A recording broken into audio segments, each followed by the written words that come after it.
اور رات کو بھی وہ اپنی دادو کے ساتھ ہی سوتی تھی، لیکن اماں ہمیشہ مجھے کہتی تھی آدھی رات کو منشا اٹھ کر نہ جانے کہاں چلی جاتی ہے۔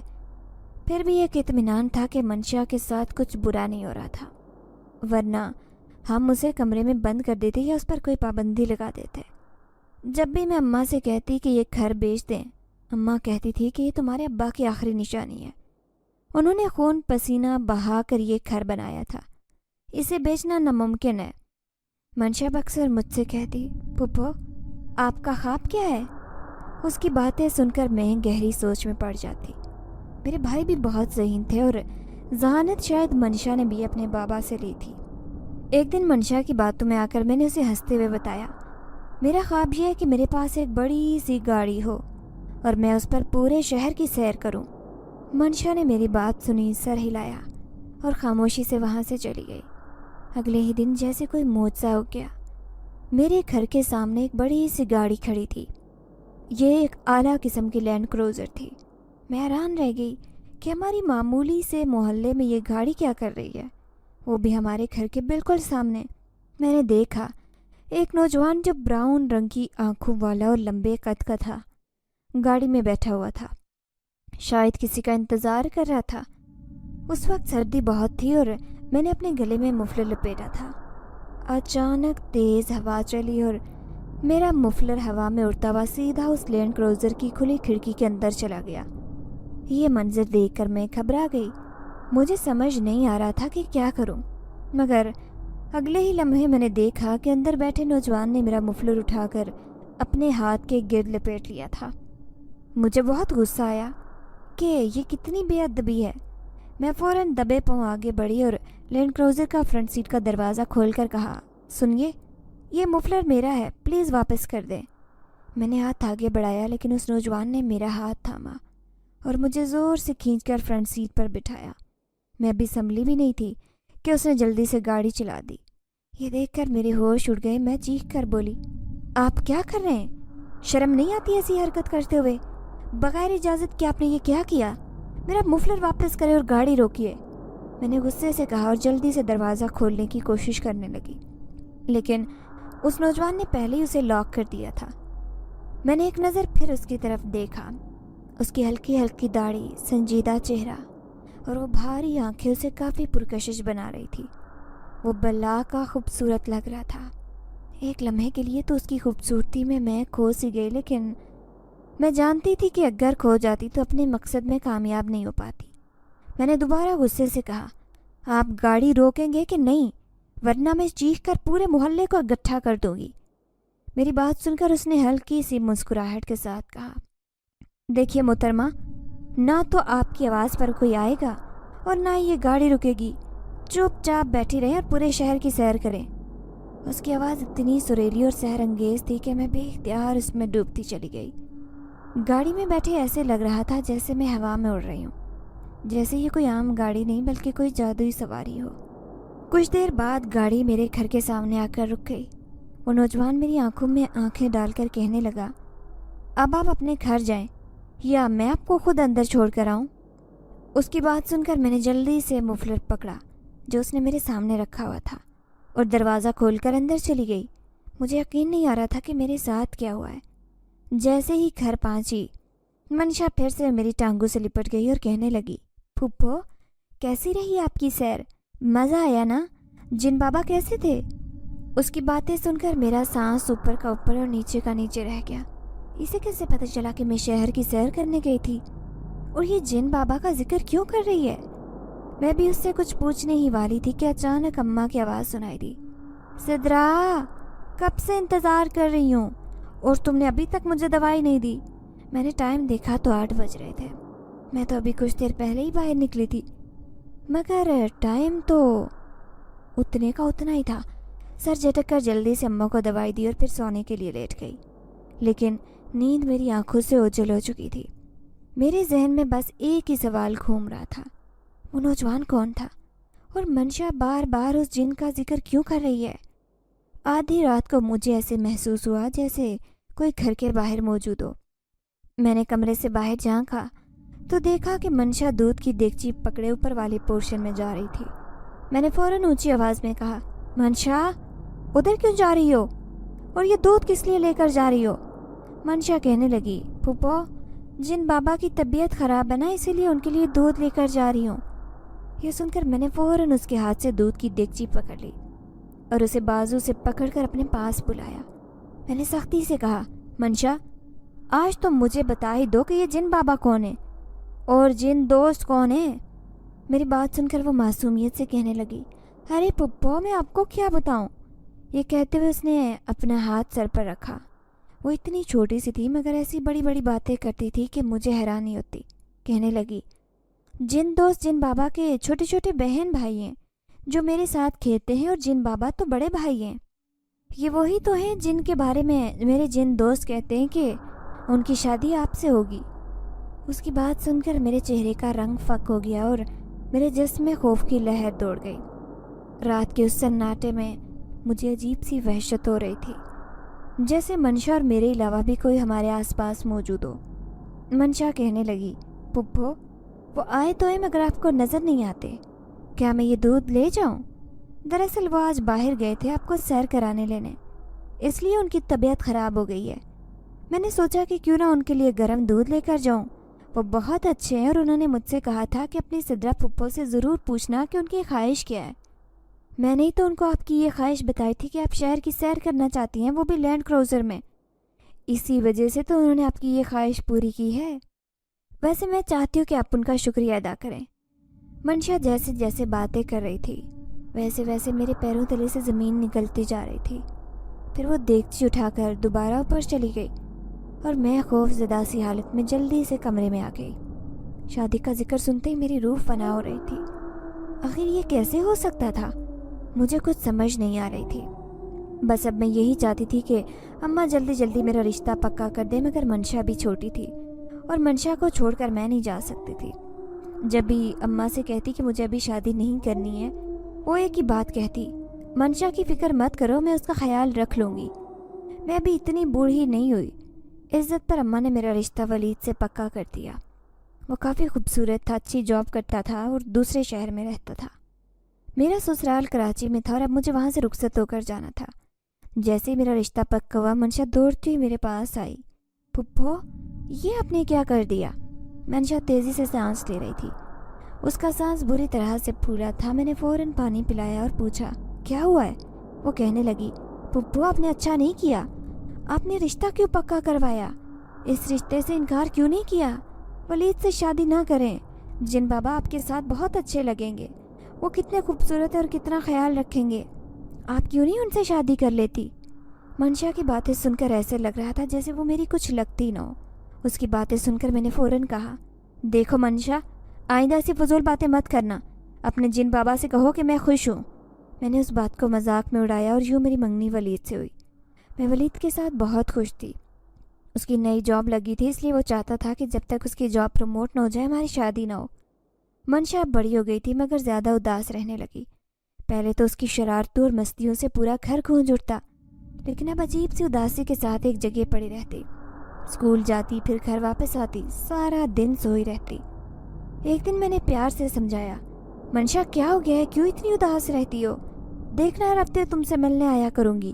وہ کہنے لگی پھپھو میں اس لیے اداس نہیں ہوں کہ آپ کی شادی ہو رہی ہے، بلکہ میری اداسی کی وجہ تو یہ ہے کہ آپ نے جن بابا سے شادی کے لیے انکار کیا۔ اگر آپ ان سے شادی کر لیتی تو میرے دوست مجھ سے بچھڑ کر نہیں جاتے۔ انہوں نے تب مجھ سے بات کرنا بھی بند کر دیا اور میرے ساتھ کھیلتے بھی نہیں ہیں۔ جب بھی میں ان کے پاس جاتی ہوں تو کہتے ہیں کہ پہلے اپنی سدرا پھپھو سے کہو کہ ہمارے جن بابا سے شادی کریں، اس کے بعد میرے ساتھ دوستی کریں گے۔ منشا کی باتیں سن کر میں چونک گئی، غصے سے کہا منشا کیسی باتیں کر رہی ہو؟ اپنی عمر سے اتنی بڑی باتیں کہاں سے سیکھ کر آتی ہو؟ بہت اچھا ہوا جو تمہارے دوست تم سے ناراض ہوئے، بس پڑھائی پر توجہ دو۔ میں تمہارے منہ سے کسی بھی جن دوست کا ذکر نہیں سننا چاہتی، سمجھی؟ میری باتیں سن کر وہ سہم گئی۔ میں نے زندگی میں پہلی بار اس پر غصہ کیا۔ مجھے سمجھ نہیں آ رہا تھا کہ منشا پر غصہ تھا یا جنات پر جو ہمارے گھر کے اوپر والے پورشن میں بسیرا کر چکے تھے۔ اماں کا تو ان پر یقین ہی نہیں تھا۔ منشا کی طبیعت خراب ہو گئی، مجھے نہیں پتا تھا کہ میری بات کا اس پر اتنا برا اثر پڑے گا۔ میں خود کو ملامت کرنے لگی کہ کیا شادی سے پہلے میں نے منشا کو ڈانٹ دیا؟ اگر بھائی یا بھابھی ہوتے تو وہ ضرور مجھ پر غصہ کرتے۔ میں بھی بہت رونے لگی۔ اماں نے مجھے سمجھایا کہ منشا سے پیار سے بات کیا کرو۔ تب ایک دن میں نے اس سے کہا، چلو آج میں تمہارے جن دوستوں اور جن بابا سے ملنا چاہتی ہوں۔ میں نے جلدی سے اس کی انگلی تھامی اور اسے اپنے ساتھ لے جانے لگی۔ منشا بہت خوش ہو گئی تھی، چہک کر میرے ساتھ اوپر آ گئی۔ ہم اوپر پہنچے تو دیکھا کہ پورا گھر خالی تھا۔ میں نے اس سے کہا کہ کدھر ہیں تمہارے جن دوست، مجھے تو نظر نہیں آ رہے۔ منشا کہنے لگی، دیکھیں سامنے ہی تو بیٹھے ہیں۔ اسے نظر آ رہے تھے مگر مجھے نظر نہیں آ رہے تھے۔ شاید اس کی عمر چھوٹی تھی اور کہتے ہیں کہ چھوٹے بچوں کو جنات نظر آتے ہیں۔ میں نے دیکھا تو وہ دیوار بالکل خالی تھی، جبکہ منشا کہہ رہی تھی کہ یہی تو بیٹھے ہیں، یہی تو میرے دوست ہیں، یہ 2 بہن بھائی ہیں۔ ان کے بڑے بھائی جن بابا وہ ابھی شاید عبادت میں لگے ہوئے ہیں، وہ دوسرے کمرے میں ہوں گے۔ اگر وہ مصروف نہ ہوتے تو ضرور آپ کو ان کے پاس بھی لے جاتی، پر ابھی ان دونوں سے آپ مل لیں۔ میں نے منشا سے کہا کہ منشا مجھے تو نظر نہیں آ رہے۔ میری بات سن کر منشا کہنے لگی، رکے میں ان سے بات کرتی ہوں۔ یہ کہتے ہوئے منشا تھوڑا آگے چلی گئی۔ کچھ دیر بعد وہ واپس آئی اور میرے کان میں کہنے لگی، وہ کہہ رہے ہیں کہ آپ کو نظر نہیں آنا چاہتے کیونکہ وہ آپ سے ناراض ہیں، اس لیے صرف مجھے دکھائی دیں گے۔ اس کی باتیں سن کر میں سر تھام کر رہ گئی۔ میں نے منشا سے غصے سے کہا کہ مجھے تمہارے دوستوں پر یقین ہی نہیں ہے، اگر ایسا ہوتا وہ یہاں ہوتے تو پھر میرے سامنے کیوں نہیں آتے؟ ابھی میں نے اتنا ہی کہا تھا جب اچانک سے ایک تیز ہوا چلی اور پھر 2 ننھے سائے میرے سامنے نمودار ہو گئے۔ وہ صرف سفید سائے تھے۔ انہیں دیکھ کر تو میں بوکھلا گئی تھی، جبکہ منشا چہک کر اچھلنے لگی تھی، کہنے لگی، دیکھیں پپو، یہی تو میرے دوست ہیں۔ یہ دونوں، ایک کا نام آفرین ہے اور ایک کا نام گلباز، یہ دونوں بہن بھائی ہیں لیکن مجھ سے ناراض ہو گئے۔ انہیں کہیں یہ مجھ سے دوستی کر لیں، ہم دوبارہ کھیلیں گے۔ کیا ہوا جو آپ نے جن بابا سے شادی سے انکار کر دیا؟ جن بابا کو بھی کوئی اچھی لڑکی مل جائے گی، منشا نے کافی خوشی سے کہا تھا۔ اس کی باتیں سن کر میں خاموش ہو گئی۔ میں نے جلدی سے اس کا ہاتھ تھاما اور اسے لے کر نیچے آ گئی۔ اب مجھے یقین آ گیا تھا کہ منشا جو اتنے سال اوپر جاتی تھی اور جنات سے کھیلتی تھی، وہ ایک سچائی تھی اور میرا کوئی وہم نہیں تھا۔ پر اماں کو اگر بتاتی تو اماں کو ضرور غصہ آ جاتا، کیونکہ میری تو شادی ہونے والی تھی، لیکن منشا اور اماں نے اسی گھر میں رہنا تھا۔ یہی سوچ کر میں نے پکا فیصلہ کر لیا تھا کہ میں کبھی بھی اماں کو اس بات کی بھنک نہیں پڑنے دوں گی۔ میں نے منشا کو بھی پیار سے سمجھا دیا۔ دن یوں ہی گزرنے لگے اور پھر وہ دن آ گیا جب میری شادی ہونے والی تھی۔ میری شادی کا فنکشن تھا، میں دلہن بنی بیٹھی تھی جب اچانک سے منشا میرے پاس آئی۔ اس نے مجھے مخمل کی ڈبی دی تھی اور کہنے لگی، یہ جن بابا نے آپ کو قیمتی تحفہ دیا ہے، شاید یہ ان کی طرف سے آپ کے لیے آخری تحفہ ہو، اس کے بعد تو اب آپ پکا پکا ادھر سے دور چلی جائیں گی۔ منشا بھی بہت اداس تھی۔ میں نے اس کے دونوں گالوں پر لب رکھے اسے پیار کیا اور پھر وہ مخمل کی ڈبی تھام لی۔ جب منشا کہنے لگی، کھول کر تو دیکھیں آخر جن بابا نے آپ کو کیا تحفہ دیا ہے۔ میں نے جلدی سے وہ ڈبی لاپرواہی سے کھولی، لیکن اندر جو چیز تھی اسے دیکھ کر میری روح فنا ہو گئی۔ وہ کوئی معمولی چیز نہیں تھی بلکہ وہ تو ایک ہیرے کی انگوٹھی تھی۔ میں نے آنکھیں گھما کر منشا کو کہا، یہ کس نے دیا ہے؟ منشا کہنے لگی، جن بابا نے دی ہے، بہت ہی اداس ہیں، کہہ رہے ہیں کہ شاید ان کے نصیب میں آپ لکھی نہیں تھی اسی لیے نہیں ملی۔ میں نے منشا سے کہا کہ مجھے لے کر سیدھا چھت پر چلو، دکھاؤ کہاں ہے وہ، مجھے اس سے ملنا ہے۔ یوں میں اسے ساتھ لیے جلدی سے چھت پر چلی گئی۔ کہاں ہے تمہارا جن بابا؟ میں نے منشا کو طنزیہ لہجے میں کہا۔ میں نے ابھی اتنا ہی کہا تھا جب اچانک سے میری نظر چھت کی منڈیر پر بیٹھے کسی نوجوان پر پڑی۔ اسے دیکھ کر تو میری روح فنا ہو گئی تھی۔ یہ تو وہی نوجوان تھا جس نے مجھے لینڈ کروزر پر پورے شہر کی سیر کروائی تھی۔ اسے دیکھ کر وہ مخملی ڈبیا میرے ہاتھ سے چھوٹ گئی جب اچانک سے وہ آ گیا تھا۔ اس کے وجود سے روشنی پوری چھت کو روشن کر رہی تھی۔ اس کا چہرہ اتنا پر نور تھا لیکن اس کی آنکھیں بالکل لال تھی، جیسے وہ پہلے رو رہا ہو۔ مجھے دیکھ کر کہنے لگا، آپ کو میری بات کا یقین نہیں آیا تھا؟ آپ شادی کر رہی ہیں، میں آپ کو روکوں گا نہیں، لیکن میں آپ کو ہمیشہ اپنا ہی سمجھوں گا۔ یہ میری طرف سے آپ کا آخری تحفہ ہے۔ اللہ آپ کی زندگی آسان کرے، پر آپ نے میرا دل بہت دکھایا، آپ نے میری محبت کا مذاق اڑایا۔ یہ کہتے ہوئے اس نے اپنا رخ بے دردی سے دوسری جانب موڑ لیا۔ میں نے اسے کسی بھی بات کا جواب نہیں دیا، بس گھبرا کر منشا کا ہاتھ تھاما اور جلدی سے واپس جانے لگی۔ جب اس نے مجھے روک لیا اور کہنے لگا، پلیز ایسا مت کریں، یہ تحفہ تو لیتی جائیں۔ اس نے فرش پر گری وہ ڈبی دوبارہ اٹھائی اور پھر منشا کو پکڑا دی۔ میں نے جلدی سے منشا کو اپنے ساتھ لیا اور نیچے آ گئی۔ کچھ دیر بعد منشا کہنے لگی، پپو یہ ڈبی لے لینا، یہ انگوٹھی پہن لے ہاتھ میں، دیکھیے کتنی اچھی لگے گی۔ منشا نے زبردستی مجھے انگوٹھی پہنا دی۔ پتہ نہیں کیوں لیکن مجھے ایسے لگ رہا تھا جیسے میں نے اس جن زادے کے ساتھ اچھا نہیں کیا، لیکن میں اور کیا کر سکتی تھی؟ میں بہت زیادہ مجبور تھی، پر میں نہیں چاہتی تھی کہ میرا اتنا پیارا فنکشن اس جن زادے کی وجہ سے خراب ہو جائے۔ میں اپنے آپ کو خوش رکھنا چاہتی تھی۔ میں نے جلدی سے اس کو بھول جانے کا فیصلہ کیا اور یوں ولید کے ساتھ میری رخصتی بھی ہو گئی۔ رخصتی کے بعد میں سسرال آ گئی۔ کراچی لاہور سے دور تو تھا لیکن یہ سفر کیسے ہوا مجھے پتہ ہی نہیں چلا۔ میرے سسرال والے بہت زیادہ خوش تھے۔ ولید میرا بہت خیال رکھتا اور اماں اور منشا سے دور جانے کا غم میرے دل میں بہت زیادہ گہرا تھا، لیکن ولید نے وہ غم کچھ ہی پل بعد مٹا دیا۔ میں اس کی کافی تعریف کرتی تھی۔ شادی کو 1 سال ہو گیا، میں ہر مہینے اماں اور منشا سے ملنے چلی جاتی۔ منشا اداس سی رہتی، وہ بڑی ہوتی گئی تھی۔ شادی کو 5 سال گزر گئے۔ جب اماں نے مجھے کہا کہ کسی طرح 5 سال گزر گئے، کیا خیال ہے، کیا تمہیں اولاد نہیں چاہیے؟ ولید کچھ کرتا کیوں نہیں ہے، تم لوگ علاج کیوں نہیں کرواتے؟ اماں کی باتیں سن کر میں نے فوراً نظریں جھکا لی۔ مجھے نہیں معلوم کہ ان سے کیا کہوں۔ 5 سال میں نے چپا چپا چھان مارا، اتنے حکیم کے پاس گئی، سب کچھ کر لیا، لیکن شاید میرے نصیب میں اولاد لکھی نہیں۔ میں آنسو بہانے لگی، اماں کے گلے لگ کر بہت زیادہ رونے لگی۔ اماں سے کہنے لگی، شاید اسی وجہ سے اللہ نے منشا جیسی خوبصورت بھتیجی دی ہے تاکہ میں اسے اپنی اولاد سمجھوں۔ مجھے نہیں لگتا کہ میری کبھی اولاد ہوگی، اور ہاں، ولید نے بھی کبھی مجھ سے کوئی گلہ نہیں کیا، وہ بہت اچھے ہیں۔ میں نے تو اس بات کو دوسرے سال ہی قبول کر لیا تھا جب مجھے ڈاکٹر نے بتایا تھا کہ کسی پیچیدگی کی وجہ سے میں ماں نہیں بن سکتی، لیکن جب سے وہ ولید کا سایہ اور وہ ڈھال مجھ سے دور ہوئی تھی، انہی لوگوں نے مجھ پر تیر برسانا شروع کر دیے۔ ایک روز اچانک رات کے وقت مجھے یہ خبر ملی کہ آپ کے شوہر کا بری طرح سے ایکسیڈنٹ ہوا ہے۔ یہ خبر سن کر میں نے اپنے دل پر ہاتھ رکھا۔ ایسے لگا جیسے میرا کلیجہ پھٹ گیا ہو، مجھے ہوش نہیں آ رہا تھا کہ میں کیا کروں۔ میں اندھا دھند سڑک پر بھاگ رہی تھی، اس جگہ جا رہی تھی جہاں ولید کا ایکسیڈنٹ ہوا تھا۔ مجھے تو اس کی شکل تک دیکھنے بھی نہیں دی تھی کہ شکل نہیں دیکھ سکتے کیونکہ بہت زیادہ ڈیمیج ہوا ہے۔ ولید کے جانے کے بعد میری دنیا اجڑ گئی تھی۔ اولاد کا سہارا تو ویسے ہی نہیں تھا، شوہر کا سہارا بھی مجھ سے چھن چکا تھا۔ پتہ نہیں مجھے کس کی بد دعا لگ گئی تھی۔ میری جتنی بھی سہیلیاں میری داستان سنتی یا میرے پاس آتی تو یہی کہتی کہ ارے سدرا، آخر تم نے کس کا دل دکھایا ہے؟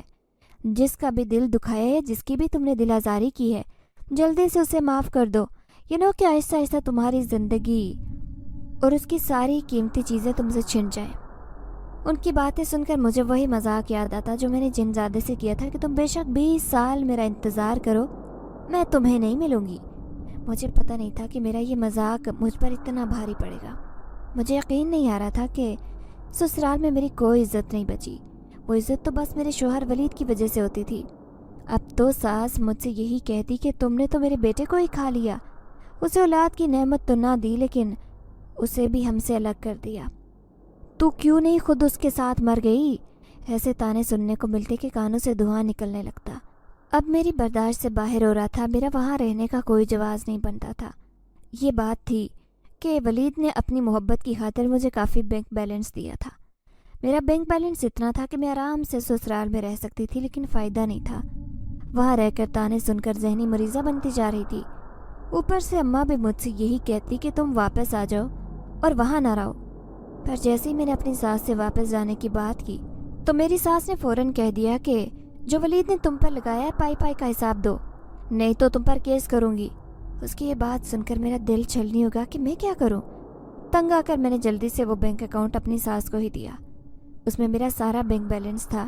مجھے نہیں پتا تھا کہ کتنی اماؤنٹ تھی، لیکن ساری میں نے ساس کو دے دی۔ شاید اس کا حق زیادہ تھا، اس کا بھی تو بیٹا تھا جو اس سے دور ہو گیا۔ مجھے اس کا کوئی غم نہیں تھا کہ میرے پاس کوئی پیسہ نہیں، بس اپنی ماں کے پاس جا رہی تھی۔ اس بات کی مجھے خوشی تھی۔ میں جیسے ہی اماں کے پاس گئی تو اس کے گلے لگ کر پھوٹ پھوٹ کر رونے لگی۔ منشا پورے 24 سال کی ہو گئی تھی۔ 20 سال ایسے گزرے مجھے پتہ ہی نہیں چلا۔ منشا میرا سہارا بنتی تھی، مجھے تسلی دیتی۔ میں نے فیصلہ کیا کہ منشا کا فرض ادا کر کے رہوں گی۔